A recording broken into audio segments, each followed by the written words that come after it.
السلام علیکم ورحمۃ اللہ وبرکاتہ۔ الحمد للہ رب العالمین والعاقبۃ للمتقین وصلی اللہ علی نبینا محمد وعلی آلہ وصحبہ اجمعین ومن تبعہم بإحسان الی یوم الدین، اما بعد۔ حضرات اور خواتین اسلام، آج کے درس میں انشاءاللہ تعالی آپ کی خدمت میں 15ویں پارے کے چند مضامین پیش کیے جا رہے ہیں۔ دعا ہے کہ اللہ رب العزت ہماری عبادتوں کو قبول فرمائے، اللہ رب العزت ہمارے گناہوں کو درگزر فرمائے، آمین۔ 15واں پارہ 2 سورتوں پر مشتمل ہے، سورہ بنی اسرائیل مکمل اور سورۃ الکہف کا شروع کا حصہ۔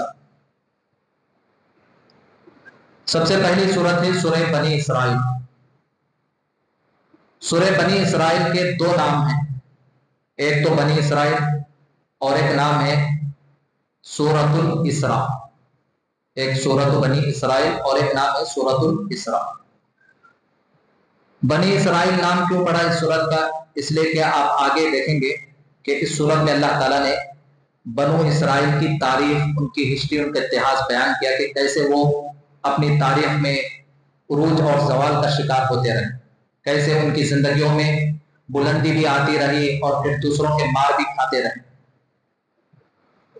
اور اس سورت کا دوسرا نام ہے سورۃ الاسراء۔ اسراء کے معنی ہیں راتوں رات مسجد حرام سے لے کر مسجد اقصیٰ کو جانا۔ نبی اکرم صلی اللہ علیہ وسلم کی زندگی میں ایک بہت بڑا واقعہ پیش آیا، یوں سمجھیے کہ انسانی تاریخ کا، انسانی ہسٹری کا سب سے لمبا سفر، جو نبی کا بہت بڑا معجزہ ہے، جس کو ہم معراج کا واقعہ کہتے ہیں۔ یہ معراج کا واقعہ جو پیش آیا، یہ معراج کا واقعہ اس کے اندر 2 سفر ہیں۔ ایک سفر ہے زمینی سفر اور ایک ہے زمین سے آسمان کا سفر۔ زمینی سفر کہاں سے کہاں تک ہوا تھا؟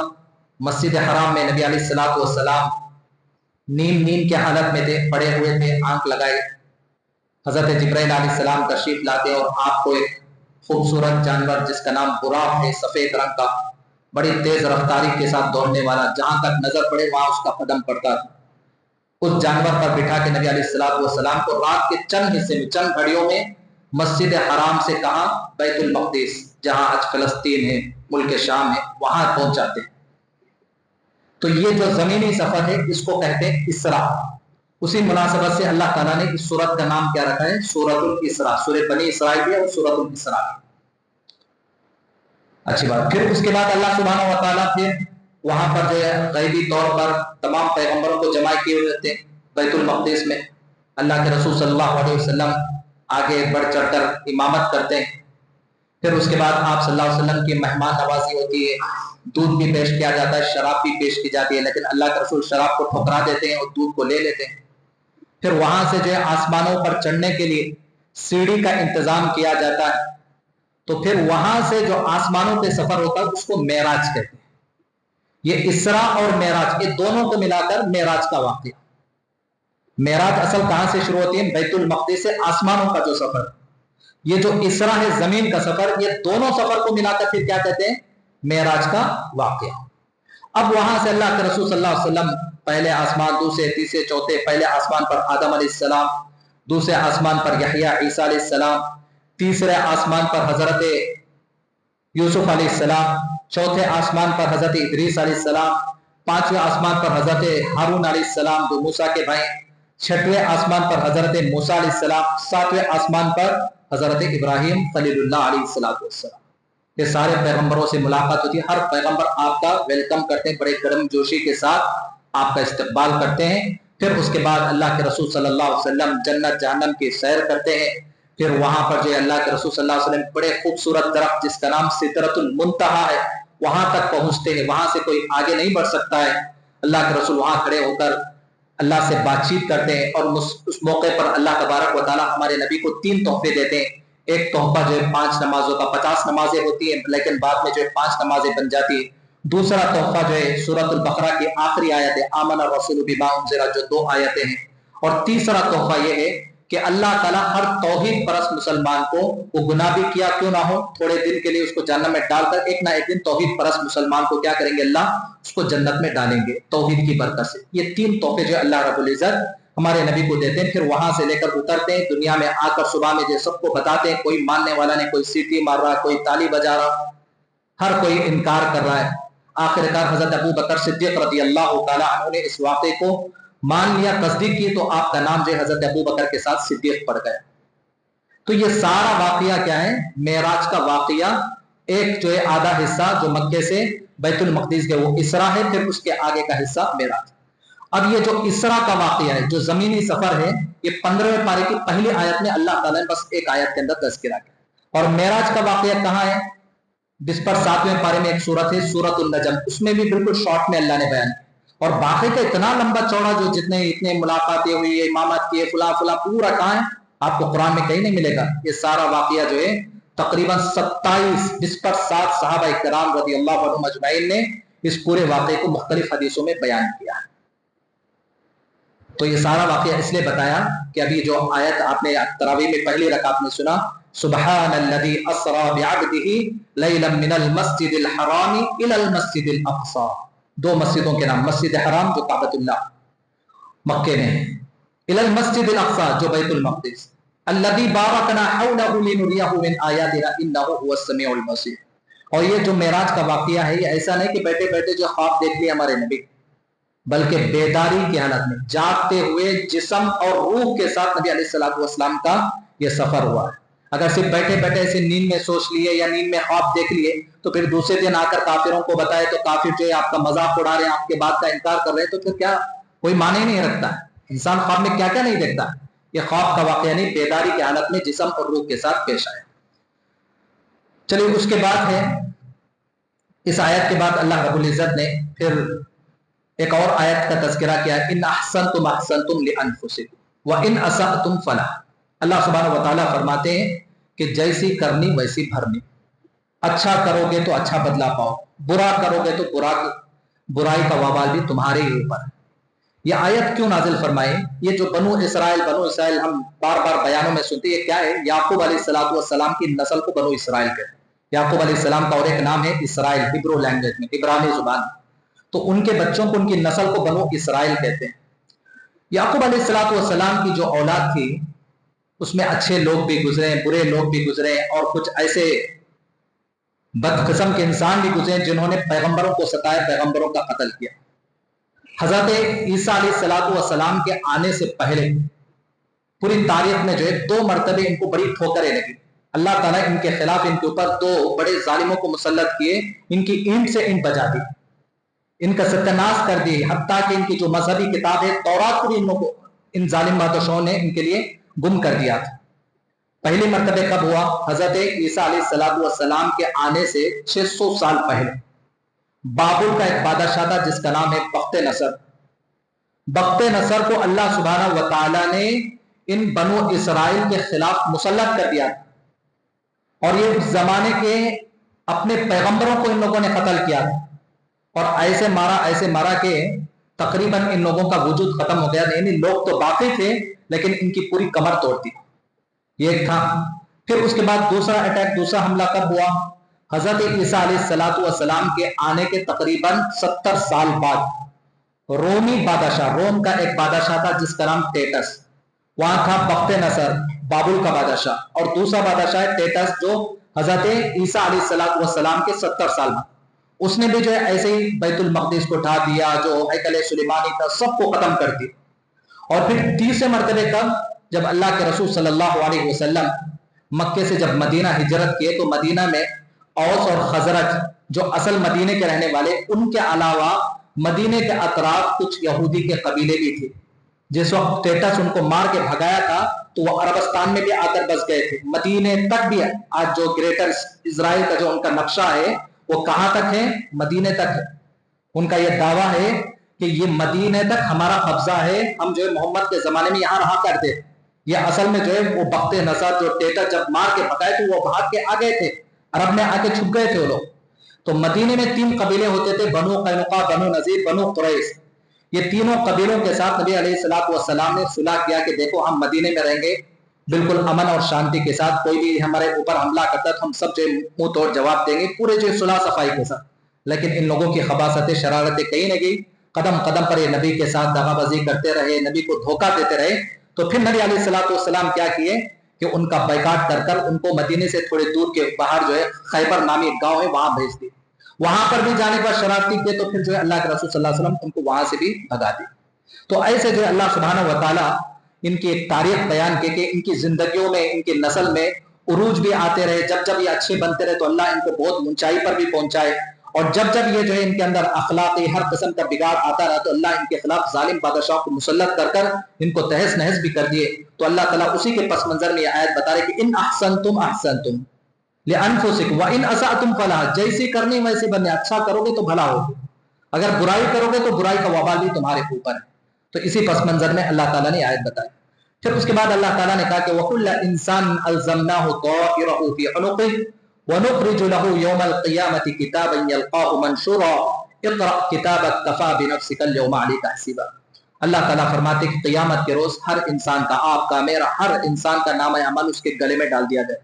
اس کے اندر اچھائی بھی لکھی ہوگی، برائی بھی لکھی ہوگی، نیکیاں بھی ہوں گے، برائیاں بھی ہوں گی، ساری چیزیں اس کا جو ریکارڈ جو ہے انسان اپنے نام اعمال کو اپنے گلے میں دیکھے گا. اور اس کا نام اعمال قیامت کے روز کتاب کی شکل میں اللہ کھول دیں گے، اقرأ کتابک کفیٰ بنفسک اليوم علیک حسیبا. اور اللہ کہیں گے کہ تو خود جو ہے اپنا نام اعمال پڑھ لے، تیرا یہ پڑھ لینا تیرے لیے حساب کے لیے کافی. اور آگے اللہ فرماتے ہیں فمن اہتدی فانما یہتدی لنفسہ ومن ضل فانما یضل علیہا. جو ہدایت پانے کی کوشش کی اللہ اس کو ہدایت دی، اور جو گمراہی کی طرف چل پڑا اللہ اس کو بھی گمراہ کر. ولا تزر وازرۃ وزر اخرى. اور آگے کی اصل جو آیت ہے، قیامت کے روز اللہ کسی انسان کا بوجھ کسی اور پر نہیں ڈالے گا. آپ کا عمل آپ کے ساتھ، میرا عمل میرے کے ساتھ، جو باہر ہے اس کا عمل اس کے ساتھ، ہر انسان کا عمل اس کے ساتھ. ہاں ہم دنیا سے جاتے جاتے کوئی ایسا گناہ انوائٹ کر کے گئے، کوئی ایسا جو ہے گناہ جو بتا کر گئے دنیا والوں کو، ہمارے جانے کے بعد بھی جو ہمارا چھوڑا ہوا گناہ لوگ برابر کرے. جیسے حابل قابل نے کیا کیا، دنیا والوں کو سب سے پہلے بتایا کہ مرڈر کیسے ہوتا ہے. تو آپ صلی اللہ علیہ وسلم نے کیا فرمایا کہ قیامت تک جتنے لوگ قتل کرتے رہیں گے، مرڈر کرتے رہیں گے، خون بہاتے رہیں گے، سارا گناہ کس کو جائے گا؟ قابل کو، حضرت آدم علیہ السلام کا بیٹا. کیونکہ دنیا والوں کو پتہ ہی نہیں تھا کہ خون کیسے کیا جاتا ہے. تو اگر ایسا کوئی گناہ کرتے ہیں تو پھر دوسروں کا، ہمارا گناہ اپنے اوپر ہی ہے، اور ساتھ ہی ساتھ دوسروں کا گناہ بھی ہمیں ملنے والا ہے. پھر اس کے بعد اللہ رب العزت نے فرمایا وَمَنْ أَرَادَ الْآخِرَةَ وَسَعَىٰ لَهَا سَعْيَهَا وَهُوَ مُؤْمِنٌ فَأُولَٰئِكَ كَانَ سَعْيُهُمْ مَشْكُورًا. اس آیت کے اندر اللہ تعالیٰ نے فرمایا کہ انسان جو بھی کام کرتا ہے اس کام کو اللہ کے یہاں قدردانی کب ملے گی، اس کام کو اللہ کے یہاں ویلیو کب ہوگی. تین چیزیں ہوں گی اس کے اندر. جو بھی عمل کرتے ہیں تین شرطوں کے ساتھ کریں گے تو اللہ کے یہاں وہ قابل قبول ہوگا. سب سے پہلی چیز کیا ہے؟ ایمان کی حالت میں. ایمان کی حالت میں ہمارا عقیدہ صحیح ہو، ایمان صحیح. اور دوسری چیز کیا ہے؟ اخلاص کے ساتھ، خالص ہم اللہ کے واسطے کر. اور تیسری چیز کیا؟ اپنی منمانی سے نہیں، نبی کے طریقے کے مطابق. ایمان، اخلاص اور نبی کے طریقے، اگر ان تین کنڈیشنوں کے ساتھ اگر ہم کام کرتے ہیں تو اللہ فرماتے کہ سعیہم مشکورا، ایسے لوگوں کی کوششوں کو اللہ قدر کی نگاہوں سے دیکھے، ان کے یہاں جو ہے اللہ کے یہاں قبول ہوگی. پھر اس کے بعد اللہ سبحانہ و تعالیٰ نے آیت نمبر 20 سے سورہ بنی اسرائیل کی آیت نمبر 20 سے 30 تک کئی احکامات بتائیں. کہا کہ سب سے پہلی چیز کیا ہے؟ وَقَضَىٰ رَبُّكَ أَلَّا تَعْبُدُوا إِلَّا إِيَّاهُ. تمہاری ساری عبادتیں کس کے لیے ہونی چاہیے؟ اللہ کے لیے. پھر دوسرے نمبر پر بتایا کہ ماں باپ کے ساتھ احسان کرو، اچھا سلوک کرو. دیکھیے قرآن مجید میں ایک جگہ نہیں کئی جگہوں پر جہاں پر اللہ کا ذکر آیا اس کے بعد فوراً ماں باپ کا ذکر آیا. یعنی جس طرح تمہارے لیے اللہ کا حق ادا کرنا ضروری ہے، اسی طرح بندوں میں سب سے زیادہ تمہارے حقدار کون ہے خدمت کے؟ وہ تمہارے ماں باپ. وہ اللہ تعالیٰ تمہارے حقیقی رب ہے. اس دنیا میں تمہارا مجازی رب کون ہے؟ تمہارے ماں باپ ہے جو تمہارے آنے کے ذریعہ بنے. پھر اس کے بعد اللہ تعالیٰ نے کہا کہ تیسرے نمبر پر رشتہ داروں کے ساتھ اور محتاجوں کا ان کا حق ادا کرو. یہاں پر اللہ احسان کا ذکر نہیں کرے، ان کا حق ادا کرو. حق ادا کرنے میں اور احسان میں بڑا فرق ہے. احسان کا مطلب کیا؟ ہم ایکسٹرا کر رہے ہیں. حق کا مطلب ہے ہماری ڈیوٹی، زکوٰۃ دینا، غریبوں کا جو ہے غریبوں کی مدد کرنا، رشتہ داروں میں کوئی جو ہے محتاج ہے، پریشان ہے، ان کا جو ہے ان کا ساتھ دینا، یہ سب ہمارا حق ہے، احسان نہیں. پھر اس کے بعد اللہ تعالیٰ نے کہا چوتھے نمبر پر فضول خرچی سے بچو. وَلَا تُبَذِّرْ تَبْذِيرًا إِنَّ الْمُبَذِّرِينَ كَانُوا إِخْوَانَ الشَّيَاطِينِ. तब्जीर किसको कहते हैं अरबी में, कि कोई किसान जो है हाथ में क्या करता है, किसान को आपने देखा होगा कि हाथ में अनाज लेकर, चावल, गेहूं लेकर क्या करता है, ऐसे उठा उठा के फेंकता है, यानी कोई तरीका नहीं होता, जिधर जो है उसका हाथ फिरता है, घूमता है, वहां उठा के फेंकता है। वो लफ्ज अल्लाह ताला ने इस्तेमाल किया यहाँ पर, कहा कि वला तुबद्दिर, जैसा किसान जो है जिधर चाहे जो अपने दाने फेंकता है, वैसे जो है तुम अपने माल को इधर उधर मत खर्च करो, एक सलीके से तरीके से खर्च करो, फजूल खर्ची मत करो। फिर उसके बाद अल्लाह ताला ने कहा कि गुर्बत की डर से, भूख के डर से अपने औलाद को कत्ल मत करो। छठे नंबर पर कहा कि जिना के करीब मत जाओ। सातवें नंबर पर कहा कि किसी का खून खराबा मत करो। आठवें नंबर पर कहा कि यतीमों का माल मत खाओ। नौवें नंबर पर कहा कि वादा पूरा करो। 10वें नंबर पर कहा कि नाप तोल में पूरा करो, कमी मत करो। 11वें नंबर पर कहा कि जिस चीज का इल्म तुम्हें नहीं है उसमें बहस व मुबाहसा में मत पड़ो, जो चीज हमको मालूम नहीं है उसके बाल की खाल निकालने की जरूरत नहीं, बहस में मत पड़ो। और 12वें नंबर पर कहा कि अल्लाह की इस जमीन पर इतरा कर मत चलो, तुम्हें अल्लाह की जमीन पर अकड़ कर चलने का कोई हक नहीं। फिर उसके बाद जो है इसी सूरत में आगे अल्लाह ताला ने बताया, वकुल इबादी यकुलु लती हिय अहसन इन्न शैतान यनज़गु बैनहुम इन्न शैतान कान लिल-इंसान अदुव्वन मुबीना। अल्लाह फरमाते कि अल्लाह के बंदों के साथ अच्छी जुबान में बात करो। ये शैतान इंतजार में बैठा है कि कब तुम्हारी जुबान से ये तीर निकले, ये तो तुम्हारी जबान कैंची की तरह काटना शुरू करे, कब जो है झगड़े पैदा करे, फसाद पैदा करे। हाथापाई, लड़ाई झगड़े बाद में होते दुनिया में, सबसे पहले जुबान का गलत इस्तेमाल होता है। पहले तोले बाद में बोले, बोलने के बाद तोलने का कोई फायदा नहीं। तीर का जख्म जो है सूख सकता है 1 साल 2 साल या कई दिन के बाद, लेकिन जुबान का जो जख्म होता है सदियां गुजर जाएंगी लेकिन ये जुबान का जख्म नहीं सूख सकता है। फिर उसके बाद अल्लाह रब्बुल इज्जत ने इसी सूरत के अंदर ये भी बताया कि वलक़द कर्रमना बनी आदम, हमने इंसान को तमाम मखलूक़ात पर फजीलत दी। जितनी मखलूक़ात है, ये पेड़ पौधे, जानवर, परिंदे, जितनी मखलूक़ात है, अल्लाह फरमाते कि हमने इंसान को तमाम मखलूक़ात पर अफजल बनाया। क्यों, वजह क्या है? एक तो एक शक्ल सूरत के एतबार से इंसान जितना खूबसूरत है, उसके कान, आंख, नाक, होंठ, मुंह, दांत, आप देखिए किसी मखलूक के अंदर अल्लाह ने इतनी खूबसूरती नहीं रखी। वलक़द खलक़नल इंसान फी अहसनी तक़वीम, बेहतरीन बताया। और दूसरी चीज क्या है, अल्लाह ने इंसान को अकल की नेमत से नवाजा। जानवर को भी अकल होती है, लेकिन जानवर के अकल में इंप्रूवमेंट नहीं होता है। जानवर के अकल में, परिंदों के अकल में तरक्की नहीं होती है। वो सदियों साल पहले परिंदा जो घोंसला बनाता था, आज भी बोलिए वही घोंसला बना, लेकिन सदियों साल पहले इंसान जो झोपड़ियों में रहता था, क्या आज इंसान वही रहता है? कहां से कैसे कैसे एशिया बना लिया है, कैसे कैसी तरक्की कर लिया।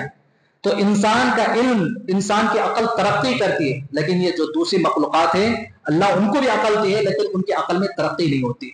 हाँ, यह और बात है कि अगर वो इंसान के साथ हो जाए तो थोड़ी बहुत जो इंसान के साथ होने की वजह से उनको भी कुछ अल्लाह ताला अकल में इजाफा कर दे। फिर तीसरी बात यह है कि अल्लाह ताला ने इंसान को इसलिए भी फजीलत अता की है कि सारी मखलूक़ात अल्लाह ताला ने इंसान के लिए बयान, ये सूरज, चांद, सितारे, ये जितनी चीजें अल्लाह हमारे फायदे के लिए बयान।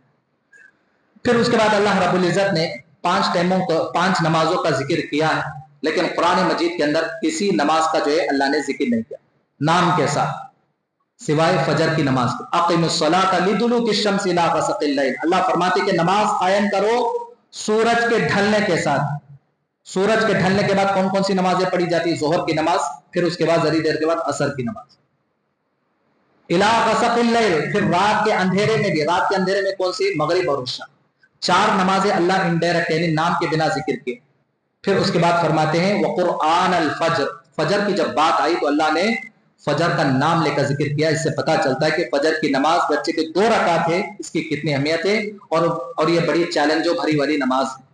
इसीलिए नबी अलैहिस्सलातु वस्सलाम ने फरमाया कि ये सुबह शाम जो फरिश्ते ड्यूटियां बदलते हैं, कि जो रात के फरिश्ते पूरी रात निगरानी करके जब सुबह जो अल्लाह के यहाँ जाते हैं तो अल्लाह पूछते हैं फरिश्तों से, हालांकि अल्लाह को सब मालूम है, अल्लाह पूछते हैं कि मेरे बंदे क्या कर रहे थे? फरिश्ते कहेंगे कि अल्लाह जब तेरे पास से हम आ रहे थे तो असर की नमाज पढ़ रहे थे, और जब हम दुनिया में तेरे बंदों के पास से तेरे पास आ रहे थे तो वो फजर की नमाज पढ़ रहे थे। तो फजर की नमाज पढ़ने वालों की फजीलत अल्लाह ने बताई। फिर उसके बाद अल्लाह ताला ने रूह के बारे में बताया, वयसअलूनका अनिर रूह कुल रूह मिन अम्रि रब्बी। लोग पूछ रहे हैं अल्लाह के रसूल से कि रूह के बारे में लोग पूछ रहे, तो अल्लाह रब्बुल इज्जत ने कहा कुल रूह मिन अम्रि रब्बी, ऐ नबी सल्लल्लाहु अलैहि वसल्लम फरमा दीजिए कि रूह जो इंसान के अंदर होती है ये जो मेरे रब की तरफ से। वमा ऊतीतुम मिनल इल्मि इल्ला कलीला, इस रूह के बारे में बहुत कम इल्म तुम्हें दिया गया। ये रूह क्या है? एक बारीक सी चीज होती है जो आंखों को नजर नहीं आती, लेकिन अल्लाह इसके अंदर इतनी एनर्जी रखा है, इंसान के अंदर है तो इंसान पूरी दुनिया को हलाता। वो खत्म हो जाए तो फिर लोग उसका नाम भी लेना पसंद नहीं करते, कब उठाएंगे जनाजा, लाश कहाँ रखे, मुर्दा कहाँ है। यानी रूह की इतनी जो है ताकत है। तो बहुत कम अल्लाह सुब्हानहू व तआला ने इसका इल्म दिया है। और ये रूह जो इंसान से कब जुड़ना शुरू होती है? माँ के पेट में जब इंसान 4 महीने का होता है, 120 दिन का होता है, उस वक्त जो रूह का ताल्लुक इंसान से होता है। और ये कब तक? मौत का फरिश्ता फिर उसको दोबारा लेने दे। अच्छी बात। फिर रोजाना जब इंसान सोता है तो उस मौके पर भी उसकी रूह को कब्ज किया जाता है, उसकी रूह को निकाला जाता है, लेकिन वैसा नहीं निकाला जाता जैसे इंसान की मौत के वक्त निकाला जाता है। कुछ ना कुछ जो है उसकी रूह कब्ज की जाती है। इसीलिए हमारे नबी सल्लल्लाहु अलैहि वसल्लम सोकर उठने के बाद जो दुआएं पढ़ते थे, उनमें से एक दुआ क्या है? अल्हम्दुलिल्लाहिल्लज़ी आफानी, अल्हम्दुलिल्लाहिल्लज़ी आफानी फी जसदी व रद्द अलैया रूही। अल्लाह के रसूल दुआ फरमाते थे सोकर उठने के बाद कि हर किस्म की तारीफ उस अल्लाह के लिए जिसने मुझे मेरे जिस्म में आफियत दिया, सुकून दिया, व रद्द अलैया रूही, और मेरे रूह को दोबारा मेरे अंदर लौटाया। ये नबी फरमाया करते, दुआ पढ़ते। तो इससे पता क्या चलता है? सोते वक्त इंसान की रूह निकलती है, लेकिन वैसे नहीं जैसे जान निकलती है। फिर उसके बाद अल्लाह रब्बुल इज्जत ने सूरतुल कहफ का जिक्र किया है। कहफ के माने गार के। इस सूरत की बड़ी फजीलत है। अल्लाह के रसूल सल्लल्लाहु अलैहि वसल्लम ने फरमाया कि जो कोई आदमी सूरतुल कहफ के शुरू की 10 आयतें और आखिर के 10 आयतें याद कर लेता है तो वह दज्जाल के फितने से महफूज हो जाता है। और एक रिवायत में आता है कि जो कोई आदमी जुमे के रोज सूरतुल कहफ पढ़ता है, अगले 10 दिन के लिए अल्लाह उसको एक रोशनी नूर अता करते हैं। और इस सूरत में अल्लाह सुब्हानहू व तआला ने गार वालों का वाकया किया। और ये सूरत आपने देखा कि गालिबन 6ठी रकात में शायद हाफिज साहब पढ़े, अल्हम्दुलिल्लाहिल्लज़ी अंज़ल अला अब्दिहिल किताब, यहां से शुरू अल्हम्दुलिल्लाह से। कुरान मजीद के अंदर 5 सूरतें हैं जो अल्हम्दुलिल्लाह अल्लाह की तारीफ से शुरू हुई। एक है रोजाना हम पढ़ते हैं, कौन सी है? सूरतुल फातिहा। और दूसरी सूरत है 7वें नंबर पर, 7वें पारे में सूरतुल अनआम, ये भी जो अल्हम्दुलिल्लाह से शुरू होती है। और तीसरी सूरत है आज की सूरतुल कहफ, और चौथी सूरत है सूरह सबा, और 5वीं सूरत है सूरह फातिहा। सूरतुल फातिहा, सूरतुल अनआम, सूरतुल कहफ, सूरह सबा और सूरह फातिहा, ये 5 सूरतें आप इनको उठाकर देखिए कि पहला लफ्ज क्या है? अल्हम्दुलिल्लाह, अल्लाह की तारीफ से शुरू होते। अच्छी बात। इस सूरत के अंदर अल्लाह ताला ने गार वालों का वाकया बयान किया। गार वाले क्या है? 7 या 9 थे, असल तिदाद अल्लाह को मालूम। ये हजरत ईसा अलैहिस्सलाम के बाद के दौर का वाकया है कि उस जमाने में बड़ा जालिम बादशाह था, बुत परस्त था, लोगों को बुत परस्ती पर मजबूर करता था। लेकिन ये 7 या 9 नौजवान थे, उन्होंने अपने अकीदे ईमान की हिफाजत के लिए गांव छोड़कर भाग गए, निकल गए। जाते जाते गार में जाके छुप गए पहाड़ के। और अल्लाह ताला जैसे वो गार में गए, 300 साल की नींद उनको सुला देते। अगर लुनार कैलेंडर के हिसाब से देखा जाए तो 309 साल, सोलार कैलेंडर के हिसाब से देखा जाए तो 300 साल, क्योंकि साल बड़ा होता है। तो 2 भी कुरान के अंदर आए, 300 या 309 साल। वो सोते रहे, फिर उसके बाद 309 साल के बाद जब उठते हैं तो ऐसे मालूम होता है कि एक दिन या दिन का कुछ हिस्सा सोए हैं। भूख सताती है, वो पुराने सिक्के लेकर जो बाजार में जाते हैं। वहां जाने के बाद लोग जो देखते हैं ये तो जो 300 साल पुराने, बात फैल जाती है। यानी पूरा जो है गांव का नक्शा बदल चुका है, हुकूमतें बदल चुकी, जो बादशाह था, बुत परस्त बादशाह, सब तौहीद परस्त बन गए। बहरहाल उस जमाने में जो 7 या 9 लोग थे, उस जमाने के हीरो बन जाते। अल्लाह ताला ने क़यामत तक के लिए इन नौजवानों का वाक़या इसमें जिक्र किया। और फिर जो है इस सूरत के अंदर अल्लाह ने यह भी बयान किया कि 2 साथी थे, एक मुसलमान था, एक काफिर था। जो मुसलमान था गरीब था, एक काफिर जो था बड़ा मालदार। अल्लाह ने 2 अंगूर के बाग दिए थे, और उन अंगूर के बागों की हिफाजत के लिए अतराफ से जो अल्लाह ताला ने खजूर के दरख्त भी उगाए, जैसे हम लोग अतराफ से बाढ़ बनते हैं। तो बड़ा इतराता था, बड़ा फख्र करता था। वो भाई समझाता था लेकिन समझता नहीं था। तो आखिरकार खुद उसकी नजर जो है उसके बाग के बर्बादी का सबब बनी। तो अल्लाह ताला इसके अंदर बता रहे हैं कि कोई भी जब अच्छी चीज देखे तो आदमी को जो है ऐसे वैसे आवाज नहीं निकालना है, बल्कि माशाअल्लाह ला कुव्वता इल्ला बिल्लाह पढ़नी चाहिए। तो बहरहाल अल्लाह सुब्हानहू व तआला से दुआ कि अल्लाह ताला हम तमाम लोगों को जो भी बातें कही गई सुनी गई इन पर अमल करने की तौफीक अता फरमाए।